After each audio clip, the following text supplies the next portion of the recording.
Hello বন্ধুরা, good morning. তোমরা সবাই ভালো আছো আর আমিও ভালো আছি। তোমাদের সবাইকে গাছের পাতা আর আর্ট করা একটা বেড কভার দেখিয়ে আমি আমার সকালটা শুরু করলাম।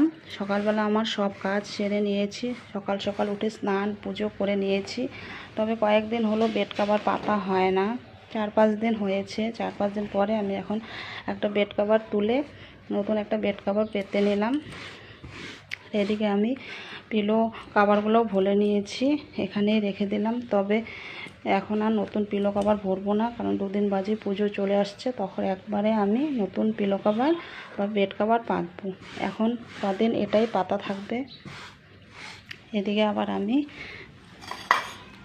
রেডি করে নিয়েছি কুলেখাড়া, বিট আর গাজর। এগুলো এখন আমি সেদ্ধ করব। সেদ্ধ করে তারপরে সেদ্ধ করা জলটা শাশুড়িকে